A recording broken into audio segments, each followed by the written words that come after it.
Doctor மூர்த்தி அவர்களே, doctor Palanivel Thiagarajan அவர்களே, திரு பெரிய கருப்பன் அவர்களே, நாடாளுமன்ற உறுப்பினர் வெங்கடேசன் அவர்களே, ஆட்சியர், ஆணையர் உள்ளிட்ட அதிகாரிகளே, சட்டமன்ற நாடாளுமன்ற உறுப்பினர்களே, மேயர், துணை மேயர் உள்ளிட்ட உள்ளாட்சி நிர்வாகிகளே, தமிழ்நாடு வணிகர் சங்கங்களின் பேரமைப்பினுடைய தலைவர் திரு விக்ரமராஜ் அவர்களே,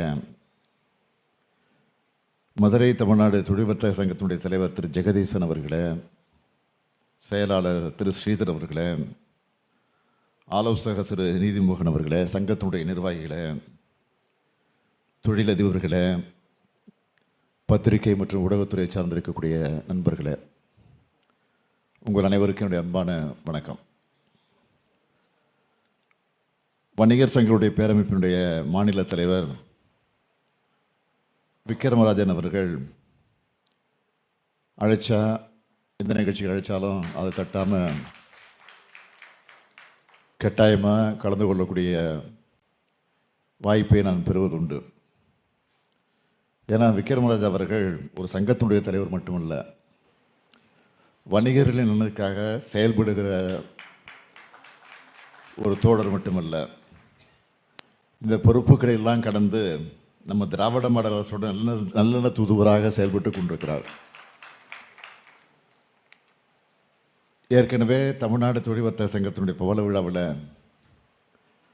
இங்கே உரையாற்றிய நம்முடைய ஜெகதீசன் அவர்கள் குறிப்பிட்டதை போல, இதே மதுரையில் அன்றைய முதலமைச்சர் தலைவர் கலைஞர் அவர்கள் கலந்துக்கிட்டார்.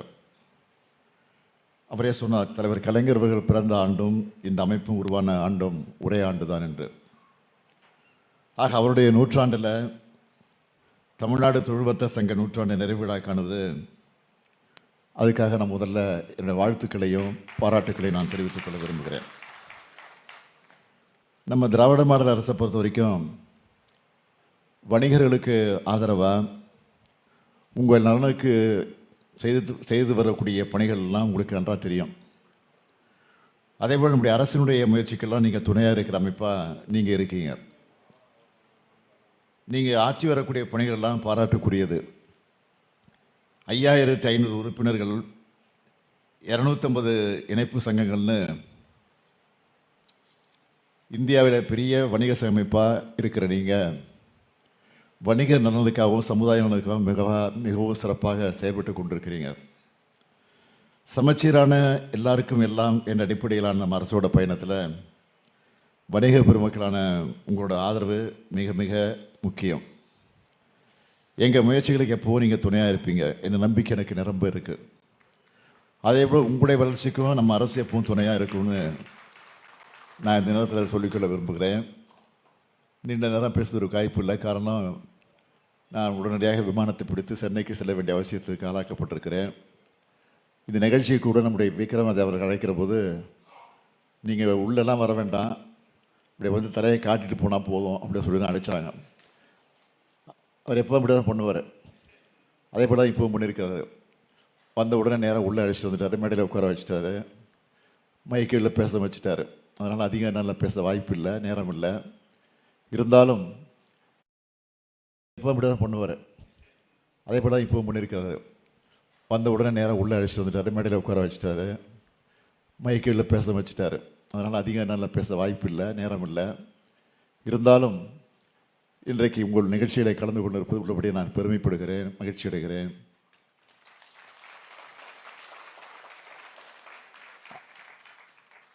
என்னை பொறுத்த வரைக்கும் இன்னும் ஏதாவது கோரிக்கை இருக்கா அப்படிங்கிற சந்தேகம் எனக்கு இருக்குது. இப்போ உங்களுக்கு எனக்கு இருக்குது. ஏன்னா எல்லா கோரிக்கையும் நம்முடைய விக்ரமராஜ் அவர்களும் இங்கே இருக்கக்கூடிய நிர்வாகிகளும் அடிக்கடி என்னை சந்தித்து எப்படி பேசணுமோ, எப்படி வியாபாரிகள் அந்த வியாபாரத்தை அதிகப்படுத்துறதுக்கு பேசி பேசி அதை சாமர்த்தியமாக அந்த வியாபாரம் செய்வாங்களோ, அதே மாதிரி அரசிடமும் சாமர்த்தியமாக வந்து உட்கார்ந்து அதை பேசி பேசி அதை செய்து கொடுக்குற ஆற்றல் இங்கே இருக்கக்கூடிய நிர்வாகம் அத்தனை பேருக்கு இருக்குது. அதில் குறிப்பாக விக்ரமராஜ் அவர்கள் எப்போ கோட்டைக்கு வந்தாலும் சரி ஏதாவது காரியத்தை செஞ்சு முடிச்சுட்டு தான் போவார். அப்படிப்பட்ட ஆற்றலுக்குரியவர். ஆகவே அவர் முன்னின்று இன்றைக்கு இந்த நிகழ்ச்சிக்கு என்னை வர வேண்டும் என்று அழைத்து அவரை வரவைத்திருக்கிறார். ஆக அதற்காக நான் மீண்டும் ஒரு முறை இந்த நேரத்தில் நன்றி சொல்லி, இங்கே வைத்திருக்கக்கூடிய கோரிக்கையை பொறுத்த வரைக்கும் நிச்சயமாக உறுதியாக அதுவும் பரிசீலிக்கப்பட்டு உறுதியாக அதற்குரிய நடவடிக்கை நாங்கள் சொன்னதை தான் செய்வோம், செய்வது தான் சொல்வோம். அதுவும் உங்களுக்கு தெரியும். ஆக அந்த உணவோடு அந்த நம்பிக்கையை நான் நேரத்தில் தெரிவிச்சுக்கிட்டு இந்த அளவோடு என் உரையை நிறைவு செய்து கொடுக்கிறேன். உங்களுடைய அத்தனை பேருக்கு வாழ்த்துக்களையும் பாராட்டுகளையும் தெரிவித்து என் உரையை நிறைவு செய்கிறேன். நன்றி, வணக்கம். விழா பேருரை வழங்கிய மாண்புமிகு முதலமைச்சர் அவர்களுக்கு நன்றி கூறி அவர்களுடைய வேலை நிமித்தம் காரணமாக